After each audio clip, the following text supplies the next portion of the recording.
자, 창세기 35장 9절부터 15절까지 우리 한 절씩 힘차게 읽어봅시다. 야곱이 밧단 아람에서 돌아오매 하나님이 다시 야곱에게 나타나사 그에게 복을 주시고 하나님이 그에게 이르시되 내 이름이 야곱이지만은 내 이름을 다시는 야곱이라 부르지 않겠고 이스라엘이 내 이름이 되리라 하시고 그가 그의 이름을 이스라엘이라 부르시고 하나님이 그에게 이르시되 나는 전능한 하나님이라 생육하며 번성하라. 한 백성과 백성들의 총회가 내게서 나오고 왕들이 내 허리에서 나오리라. 내가 아브라함과 이삭에게 준 땅을 내게 주고 내가 내 후손에게도 그 땅을 주리라 하시고 하나님이 그와 말씀하시던 곳에서 그를 떠나 올라가시는지라. 야곱이 하나님이 자기와 말씀하시던 곳에 기둥 곧 돌 기둥을 세우고 그 위에 전제물을 붓고 또 그 위에 기름을 붓고 같이 읽읍시다. 하나님이 자기와 말씀하시던 곳의 이름을 베델이라 불렀더라. 아멘. 자, 오늘은 하나님의 찾으시는 예배자 네 번째 시간으로 야곱에 대한 이야기입니다. 야곱은 쌍둥이 동생입니다. 야곱이라는 그 이름은 속이는 자, 빼앗는 자라는 뜻을 갖고 있습니다. 야곱은 그 인생을 돌아보면 그의 인생의 전반기는 그의 이름대로 속이고 빼앗는 자의 삶을 살았습니다. 창세기 27장 35절과 36절을 보면 아버지 이삭과 형 에서 간의 이 야곱을 두고 나누는 대화입니다. 같이 한번 읽어보겠습니다. 이삭이 이르되 내 아우가 와서 속여 내 복을 빼앗았도다. 에서가 이르되 그의 이름을 야곱이라 함이 합당하지 아니하니이까 그가 나를 속임이 이것이 두 번째니이다. 전에는 나의 장자의 명분을 빼앗고 이제는 내 복을 빼앗았나이다. 두 번에 속였다라는 단어와 세 번에 빼앗다라는 단어를 사용해서 그의 이름을 야곱이라 칭함이 합당하다라는 이야기입니다. 야곱은 처음에 형 에서를 속여서 형의 장자권을 빼앗았습니다. 그리고 그 다음에는 아버지 이삭을 속여서 형에게 돌아갈 축복권 모자 빼앗습니다. 야곱은 그의 이름대로 속이는 자요 빼앗는 자입니다. 여러분, 이런 야곱은 똑똑한 자일까요? 부식한 자였을까요? 속였다는 것을 보면 적어도 야곱이 똑똑한 자였구나. 여러분, 속이는 것도 똑똑해야 할 수 있습니다. 야곱은 그런데 이 똑똑함을 옳은 데 사용하지 않고 속이고 빼앗는 것에 그 똑똑함을 사용했던 자였습니다.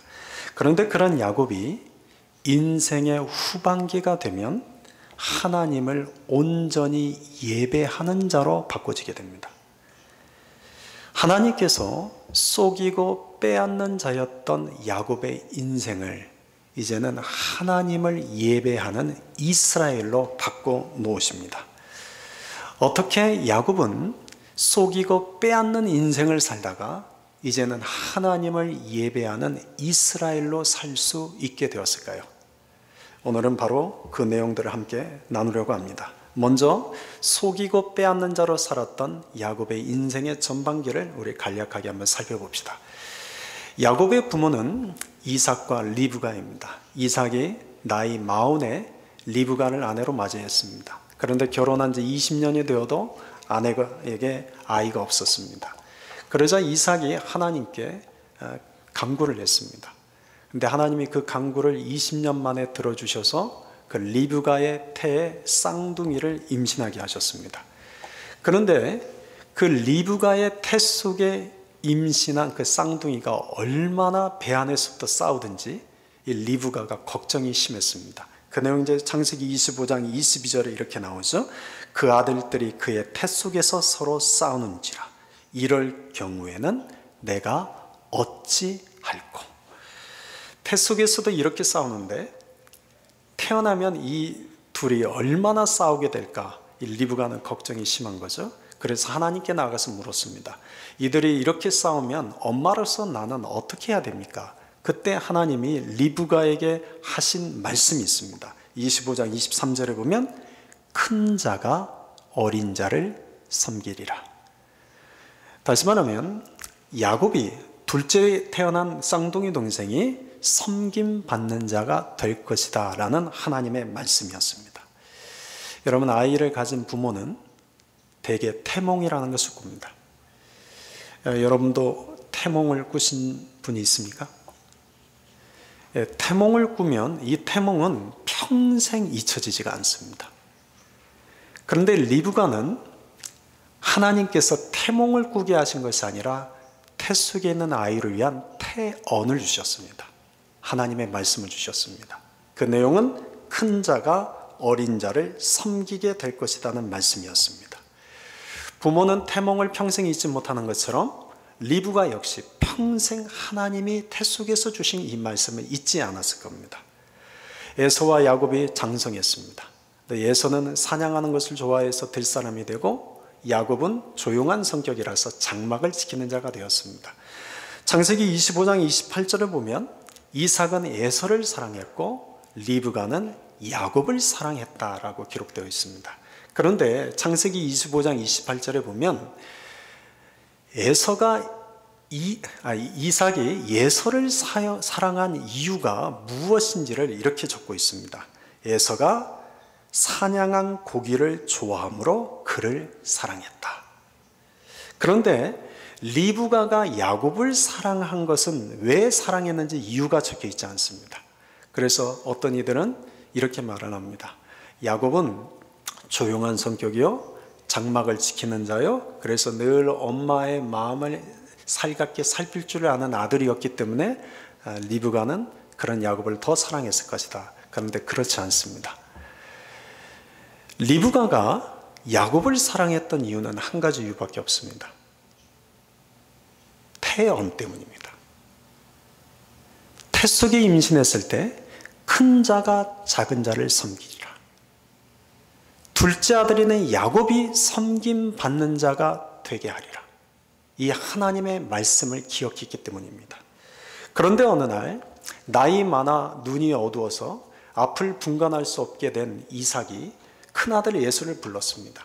그리고는 에서에게 말하기를 네가 사냥해 온 고기로 맛있는 음식을 나에게 요리해 오면 내가 그것을 먹고 너에게 장자의 축복관을 물려주겠다라고 말합니다. 근데 그 말을 리브가가 옆에서 들었습니다. 근데 이 리브가가 그 말을 딱 듣자마자 야곱을 불릅니다. 그리고는 야곱을 속여서 아버지 이삭이 주려고 했던 장자의 축복권을 받게 만듭니다. 여러분, 리브가가 야곱을 에서보다 더 사랑한 것은 아닙니다. 여러분, 엄마는 자식을 누구를 더 편애하지 않습니다.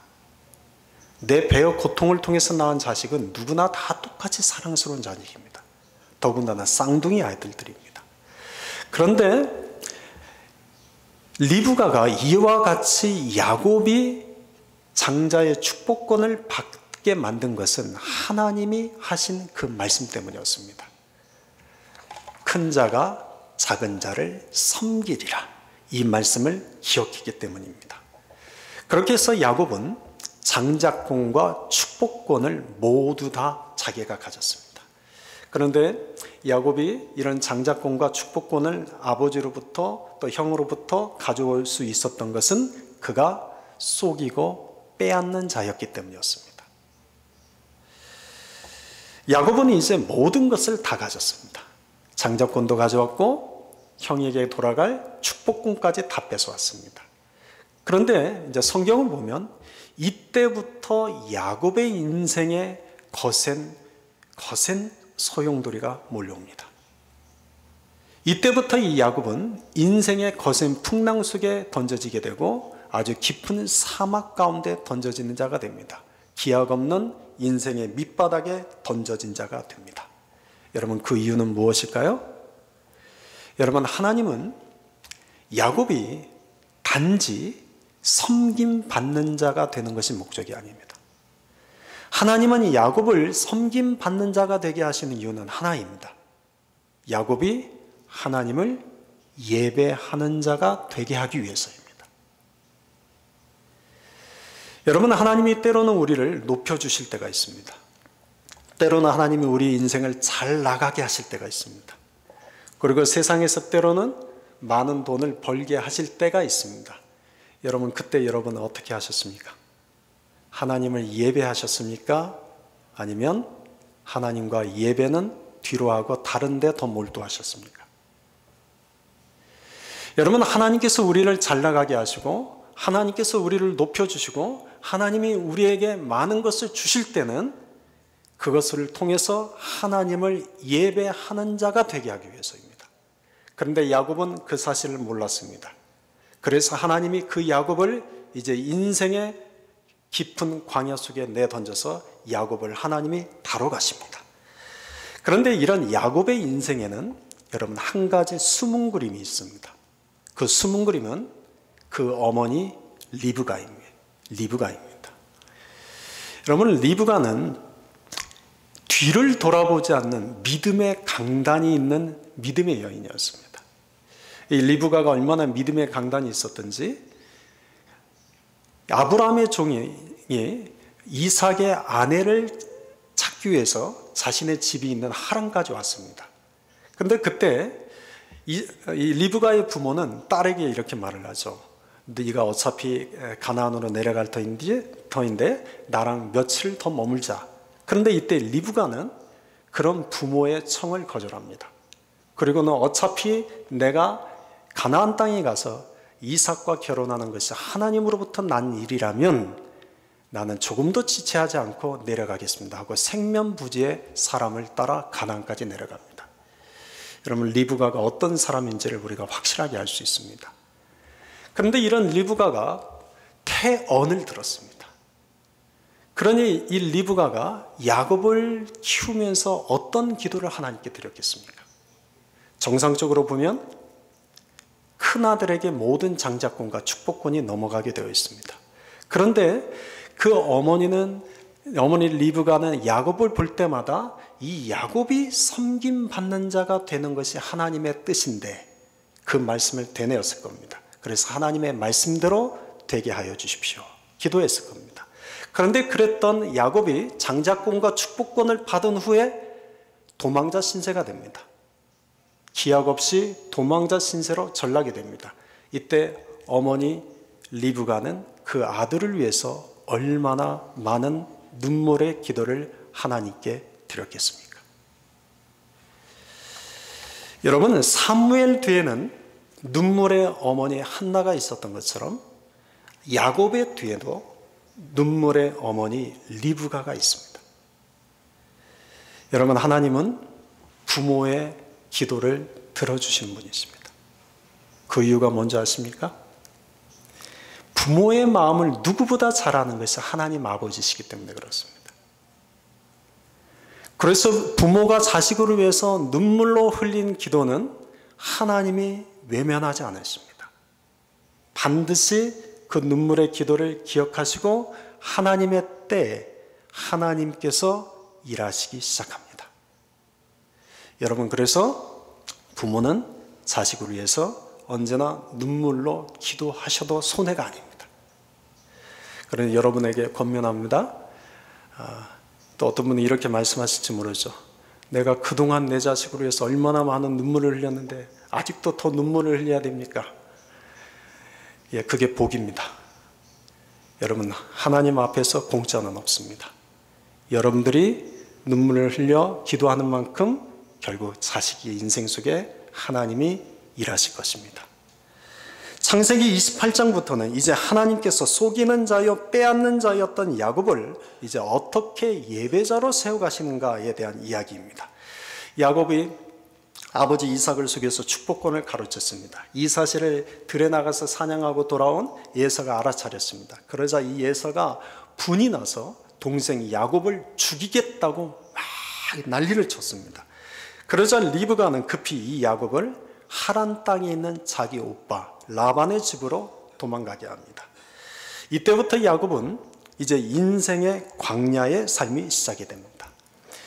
부엘세바에서부터 하란까지는 약 900km입니다. 그러니까 560마일 정도 떨어져 있는데 이 거리는 건강한 사람이 한 달 반을 걸어야 갈 수 있는 아주 먼 거리입니다. 그런데 야곱은 조용한 성격입니다. 그리고 야곱은 들을 다니는 자가 아니라 장막안에 거하는 것을 좋아하는 자입니다. 그랬던 이 야곱이 브엘세바에서 하란까지 그 먼 광야길을 걸어가는 겁니다. 그런데 혼자서 갑니다. 그리고 이 길은 지금까지 한 번도 걸어가 보지 못한 광야길입니다. 그러니 얼마나 두렵겠습니까? 그런데 이 야곱이 더 두려운 것은 형 에서가 자신을 죽이려고 쫓아올지 모른다는 두려움이 더 컸습니다. 그래서 본문을 보면 이 야곱이 브엘세바를 떠나서 하루 종일 걸어서 해질 무렵에 도착한 곳이 베델인데 이 브엘세바에서부터 베델까지 거리는 약 한 80km 정도 됩니다. 50마일 정도 떨어져 있습니다. 근데 아무리 빠른 사람이 빠른 걸음으로 하루 종일 걸어도 40km 정도 걸으면 많이 걷는 겁니다. 25마일 정도 걸으면 많이 걷는 겁니다. 그런데 지금 야곱은 하루 동안에 무려 몇 킬로를 걸었습니까? 80km를 걸었습니다. 50마일을 걸었습니다. 그러니까 지금 야곱의 마음이 얼마나 두려움에 지금 사로잡혔는지를 우리가 알 수 있죠? 뒤에서 형이 나를 죽이려고 쫓아올지 모른다는 이 두려움 때문에 이 야곱은 정신없이 막 달려갔을 겁니다. 해가 질 무렵에 그가 도착한 광야에서 그는 모닥불 하나 피우지 못했습니다. 혹시라도 자기 뒤를 쫓아올지 모르는 형 예서가 두려웠기 때문이죠. 근데 광야라는 것은 밤이 되면 추위가 있고 들짐승의 위험이 도사리고 있습니다. 그런데 야곱은 모닥불 하나 피우지 못한 채 돌을 하나 가져다가 베개를 삼아 그 들에 자기 몸을 누웠습니다. 그리고 얼마나 피곤했던지 금세 잠이 들었습니다. 그런데 여러분 중요한 것은 이때부터입니다. 야곱이 속이는 자요 빼앗는 자로 살 때는 하나님이 그를 찾아오신 적이 없습니다. 그런데 야곱이 인생의 광야길을 걷기 시작할 때 하나님이 그를 찾아오셨습니다. 그래서 하나님이 그 야곱을 만나 주셨습니다. 그래서 야곱은 하나님이 자신을 찾아와서 만나 주신 그곳의 이름을 베델이라 칭하고 그곳에서 하나님께 서원을 합니다. 그 서원하는 내용이 창세기 28장 20절부터 22절까지의 내용인데 크게 두 가지를 서원합니다. 하나님께서 나와 함께 하셔서 나를 다시 이 가나안 땅으로 돌아오게 하시면 나를 만나 주신 이곳에서 하나님을 예배하는 자가 될 것이요, 또 하나는 하나님께서 나에게 주신 것 중에 10분의 1을 하나님께 예물로 드리겠습니다 라는 서원을 드립니다. 여러분, 이것은 하나님이 야곱에게 강요한 것이 아닙니다. 야곱이 스스로 하나님께 서원한 것입니다. 여러분, 여기서 우리가 깨닫는 것이 있습니다. 여러분, 하나님을 만나는 자는 하나님을 예배하고 싶어집니다. 또한 하나님을 만난 자는 하나님을 위해서 무엇인가를 드리고 싶어집니다. 여기서 특별히 야곱이 처음으로 하나님께 11조라는 것을 서원을 했습니다. 여러분도 아시는 것처럼 저는 헌금에 대해서 설교를 거의 하지 않습니다.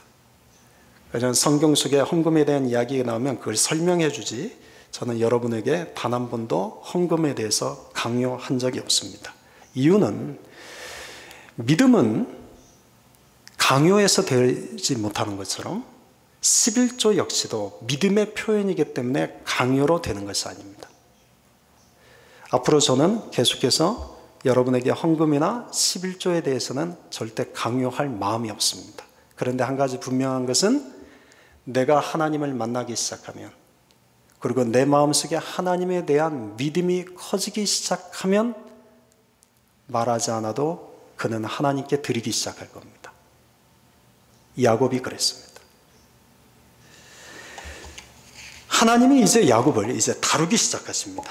그리고 야곱이 무사히 삼촌 라반의 집에 들어갔습니다. 근데 부엘사바에서 이 하란까지 거리가 900마일이라고 말씀드렸죠. 900km라고 말씀드렸죠. 560마일입니다. 이 먼 거리를 야곱은 아마 한 달 반에서 2달 가까운 시간 동안 걸어갔을 겁니다. 야곱은 이 먼 거리를 걸어가면서 어떤 생각을 하며 걸어갔을까요? 성경에는 기록되어 있지 않지만 어떤 생각을 하며 걸어갔을지, 아니 적어도 이 먼 거리를 걸어가는 동안 하나님의 야곱을 어떻게 다루셨는지를 우리가 짐작할 수 있습니다. 여러분, 광야라는 단어는 히브리어로 미드발이라는 단어입니다. 이 미드발이라는 단어는 장소 전치사인 미라는 단어와 말씀이라는 뜻을 가진 명사 다발이라는 단어의 합성어입니다. 그러니까 광야라는 단어는 문자적으로 번역을 하면 어떤 뜻이 됩니까? 말씀이 있는 곳, 말씀이 들리는 곳이 광야가 됩니다. 그래서 성경에서 광야는 하나님이 말씀을 들려주시는 곳이요, 또 이 광야에서 하나님은 말씀으로 사람들을 깨우치시고 사람들을 변화시켜 주시는 공간으로 사용하셨습니다. 여러분, 우리가 살고 있는 이 세상에서는 수없이 많은 소리가 들립니다. 그래서 우리가 하나님의 말씀을 들어야 됨을 알면도 불구하고 하나님의 말씀이 잘 들리지 않습니다. 그런데 우리가 광야를 걸어가면, 우리가 광야 속에 던져지면 그때는 세상의 소리가 들려오지 않습니다. 그리고 내 귓가에 또렷하게 크게 들리는 소리는 하나님의 말씀입니다. 그래서 믿음의 선배들은 어쩔 수 없이 광야로 나가게 됐지만 스스로 자발적으로 광야를 나가게 됐습니다. 광야에서 하나님의 선명한 음성을 듣기 위해서입니다. 그래서 광야는 여러분 축복입니다. 여러분, 광야의 시간을 보낼 때는 내 몸은 피곤하고 내 마음은 괴로울지 모르지만 여러분, 그 광야의 시간은 하나님의 나에게 찾아오시는 시간이요, 하나님의 나에게 말씀하시는 시간이요, 하나님이 그 말씀으로 나를 새롭게 빚어가시는 시간입니다. 여러분, 광야길을 걸어가는 야곱에게도 하나님의 새롭게 다루시는 은혜가 있었습니다. 그래서 야곱이 라반의 집에 갔을 때 그가 어떤 삶을 살았는지를 보면 알게 됩니다. 여러분, 야곱이 광야길에 던져지기 전에는 어떤 자였다고 말씀드렸죠? 그는 속이는 자요, 빼앗는 자였습니다. 그랬던 야곱이 삼촌 라반의 집에 가서는 정반대의 삶을 삽니다. 속임 당하는 자요, 빼앗김을 당하는 자로 삽니다. 여러분, 야곱이 이것을 몰라서 그랬을까요? 알면서도 속임을 당했고 알면서도 빼앗김을 당했습니다. 그 내용이 창세기 31장 41절입니다. 같이 한번 읽어봅시다. 내가 외삼촌의 집에 있는 이 20년 동안 외삼촌의 두 딸을 위하여 14년, 외삼촌의 양떼를 위하여 6년을 외삼촌에게 봉사하였거니와 외삼촌께서 내 품삯을 10번이나 바꾸셨으며, 여기 20년 동안 외삼촌에게 봉사했다 앞에 가로치고 무료 그리고 가로 닫고 맞습니다. 그러니까 유급 봉사가 아니라 무료 봉사를 20년 동안 한 겁니다. 야곱이 이걸 다 알았습니다. 여러분, 세상에서는 속이는 자가 지혜롭습니까? 속임 당하는 자가 지혜롭습니까? 세상에서는 빼앗는 자가 지혜롭습니까? 빼앗김 당하는 자가 지혜롭습니까? 여러분, 세상에서는 속이는 자, 빼앗는 자가 더 많은 물질을 법니다. 그래서 세상에서는 오히려 그런 자를 지혜롭다고 말할지 모릅니다. 그런데 알면서도 속임을 당하고 알면서도 빼앗김을 당하는 자는 물질적인 손해는 있을지 모르지만 기억하십시오. 하나님이 그의 편이 되어 주십니다. 그런데 하나님은 그냥 그대로 내버려 두지 않으십니다. 창세기 31장 42절에 야곱이 이렇게 고백을 합니다. 우리 아버지의 하나님, 아브라함의 하나님, 곧 이삭이 경외하는 이가 나와 함께 계시지 아니하셨더라면 외삼촌께서 이제 나를 빈손으로 돌려보내셨으리다마는. 무슨 말입니까? 여러분, 야곱이 속임당하고 빼앗김 당했지만 하나님이 야곱을 빈손이 되게 하지 않으셨다는 겁니다. 오히려 하나님이 그 야곱을 속임당하고 빼앗김당함을 기억하시고 하나님의 방법으로 야곱을 넉넉하게 하나님이 바꿔주셨습니다. 여러분, 하나님은 야곱을 이렇게 다루십니다. 속이는 자요 빼앗는 자였던 야곱이 알면서도 속임을 당하는 자가 되고 알면서도 빼앗김을 당하는 자가 될 것이라고 누가 알았겠습니까? 그런데 하나님께서 광야에서 그를 그렇게 만드셨습니다. 그리고 그가 알면서도 속임을 당하고 알면서도 빼앗김 당하는 것을 기억하시고는 하나님이 야곱의 빈손으로 보내지 않으셨습니다. 우리 하나님이 넘치는 복으로 채워주셨습니다. 여러분, 전에는 야곱은 내 손으로 움켜주는 삶을 살았습니다. 그런데 광야를 지나면서 야곱의 삶에 바뀌어진 것 하나는 이제는 하나님이 부어주시는 복으로 사는 자가 되었습니다.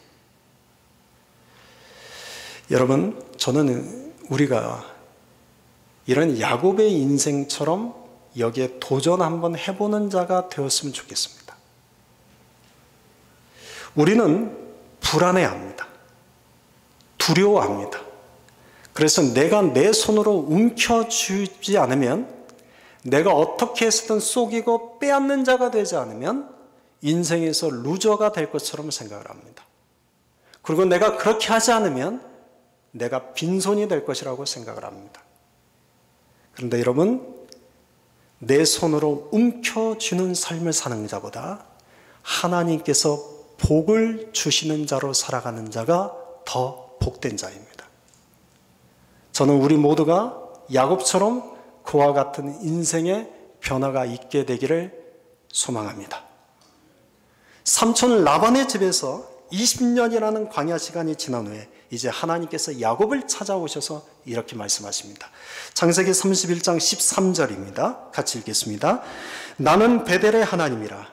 내가 거기서 기둥에 기름을 붓고 거기서 내게 서원하였으니 지금 일어나 이곳을 떠나서 내 출생지로 돌아가라 하셨느니라. 20년 전에 야곱에게 찾아오셨던 그 하나님이 다시 찾아오셔서 말씀하십니다. 나는 베델에서 만난 너의 하나님이다. 그러니 네가 나한테 서원하는 것을 기억하고 다시 가나안 땅에 내려가라. 무슨 말입니까? 내려가서 하나님을 예배하고 하나님께 서원했던 것을 지켜라. 그런 뜻이죠. 그래서 야곱이 이제 하란을 떠나 다시 가나안으로 내려갑니다. 그리고 가나안에 내려간 야곱이 제일 먼저 한 일은 베델을 찾아갑니다. 그리고 그 베델에서 하나님을 예배합니다. 창세기 35장 3절입니다. 우리가 일어나 베델로 올라가자. 내가 거기서 제단을 쌓으려 하노라. 그래서 야곱은 이곳에서 하나님과 20년 전에 서원했던 그 약속을 지킵니다. 그리고 이후로 야곱은 하나님을 예배하는 자로 살아가게 됩니다. 그런데 창세기 35장 9절부터 12절을 보면 하나님께서 이런 야곱에게 찾아오셔서 그를 축복하십니다. 두 가지를 축복하시는데, 첫 번째는 속이는 자여 빼앗는 자의 삶을 살았던 야곱을 이제는 하나님을 예배하는 이스라엘이라고 부르십니다. 그리고 두 번째는 야곱에게 하나님이 전능한 하나님이 되어주십니다. 여러분, 전능한 하나님이라는 뜻은 불가능한 것이 없는 하나님, 능치 못함이 없는 하나님이란 뜻입니다. 여러분, 하나님께서 예배하는 야곱에게 찾아오셔서 야곱을 이제는 더 이상 속이는 자요 빼앗는 자인 야곱이 아니라 하나님을 예배하는 이스라엘이라고 부르기 시작했고, 그 야곱에게 하나님은 전능한 하나님이 되어 주신 것입니다. 여러분, 지난 시간에 아브라함은 우상을 섬기는 집안에서 우상을 섬기는 자였습니다. 그랬던 아브라함에게 하나님이 찾아오셔서 그를 우상에서 떠나 하나님을 예배하는 자가 되게 하셨습니다. 그 하나님이 이번에는 속이는 자여 빼앗는 자였던 야곱을 찾아가셔서 그 야곱의 인생을 하나님을 예배하는 이스라엘로 바꿔놓으신 겁니다. 여러분의 가정도 아브라함의 가정처럼 우상을 섬기는 가정이었을지 모릅니다. 또 여러분 역시도 아브라함처럼 우상을 섬겼던 자였을지도 모릅니다. 아니, 야곱처럼 속이는 자요 빼앗는 자로 살았을지 모릅니다. 그런데 하나님이 아브라함과 야곱을 하나님을 예배하는 자가 되게 하신 것처럼 오늘 우리도 이 자리에서 하나님을 예배하는 자가 되게 하신 것입니다. 여러분, 그렇다면 이제 오늘의 결론입니다. 야곱은 베델에서 어떤 하나님을 예배했을까요? 또 여러분에게 묻겠습니다. 여러분도 오늘 이 자리에서 예배를 드리고 있는데 여러분은 지금 이 자리에서 어떤 하나님을 예배하고 계십니까? 여러분, 앞에 설교는 다 잊어버리셔도 좋습니다. 그러나 이 마지막 결론 부분에는 여러분들이 꼭 기억하시길 바랍니다. 야곱이 예배한 하나님을 창세기 35장 3절에 이렇게 고백을 합니다. 내 환난 날에 내게 응답하시며 내가 가는 길에서 나와 함께 하신 하나님이라고 고백합니다. 야곱이 예배한 하나님은 어떤 하나님이십니까? 첫째, 내 환난 날에 내게 응답하신 하나님이었습니다. 여러분, 하나님은 우리가 광야 같은 환난을 만날 때 하나님은 나에게 찾아오셔서 나를 만나주시고 하나님은 말씀으로 나에게 들려주시고 하나님의 말씀으로 나를 새롭게 만들어 가십니다. 하나님은 환난 날에 나의 기도를 응답하시고 하나님은 환난 날에 나를 도우시는 분이십니다. 시편 20편 1절에 환난 날에 여호와께서 내게 응답하시고 야곱의 하나님의 이름이 너를 높이 드시며 시편 50편 15절에 환난 날에 나를 부르라 내가 너를 건지리니. 여러분, 야곱에게는 하나님이 환난 날에 나를 응답하시는, 나를 도우시는 분이셨습니다. 또한 야곱이 예배한 하나님은 어떤 하나님인가? 두 번째, 내가 가는 모든 길에서 나와 함께 하시는 하나님이셨습니다. 여러분, 하나님은 결코 우리를 혼자 버려두지 않습니다. 하나님은 우리가 어딜 가든지 함께 하시는 분이십니다. 하나님은 우리가 어딜 가든지 우리를 고아처럼 버려두지 않으시고 하나님은 어딜 가든지 우리에게 승리케 하시는 분이십니다. 야곱은 이 하나님을 만났습니다.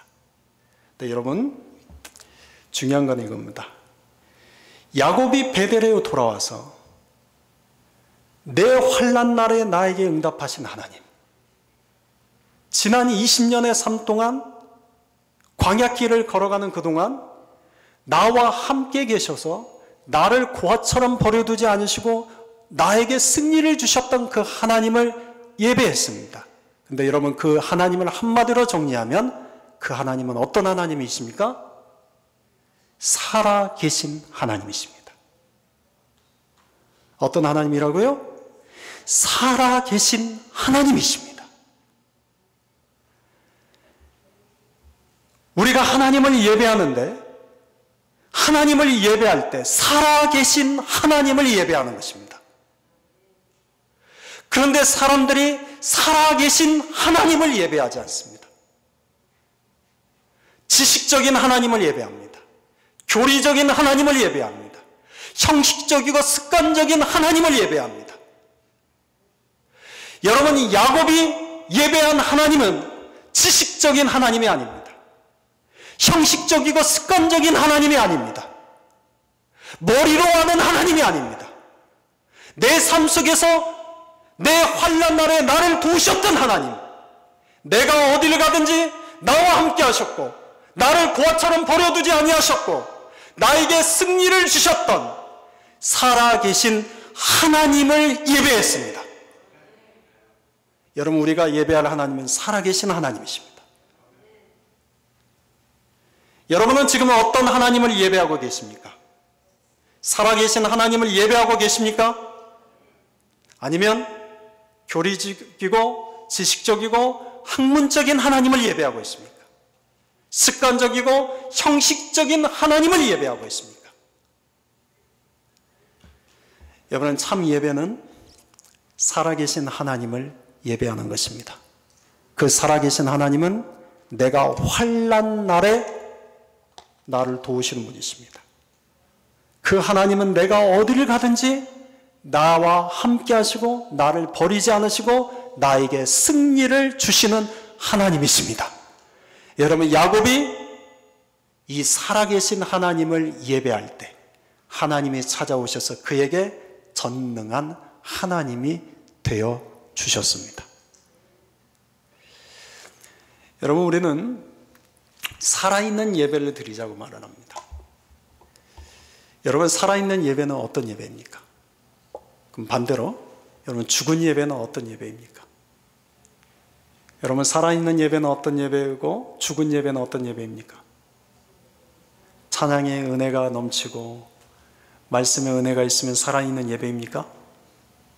반대로 오늘은 찬양의 삑사리가 좀 많고 오늘은 설교가 많이 졸리면 죽은 예배입니까? 여러분, 죽은 예배, 살아있는 예배의 기준은 그 예배의 분위기에 달려있지 않습니다. 내가 교리적인 하나님, 지식적인 하나님, 학문적인 하나님, 습관적이고 형식적인 하나님을 예배하고 있다면 그는 죽은 예배를 드리는 자입니다. 그러나 내 환난 날에 내게 응답하시고 내 환난 날에 나를 도우시는 하나님, 내가 어디를 가든지 나와 함께 하셔서 나에게 승리를 주시는 살아계신 하나님을 예배하는 자는 살아있는 예배를 드리는 자입니다. 여러분, 분위기로 예배가 살아있다 죽어있다 말하지 마십시오. 지금 우리가 어떤 하나님을 예배하고 있느냐가 더 중요합니다. 야곱은 살아있는 하나님을 예배했습니다. 그의 인생을 통해서 함께 하시는 하나님, 속이는 자여 빼앗는 자였던 그의 인생을 이제는 하나님을 예배하는 이스라엘로 바꿔놓으신 그 하나님, 살아계신 하나님을 예배했습니다. 저는 우리가 이 살아계신 하나님을 예배할 수 있게 되기를 소망합니다. 그렇다면 여러분, 어떤 상황 속에서도 우리는 하나님을 예배할 수 있습니다.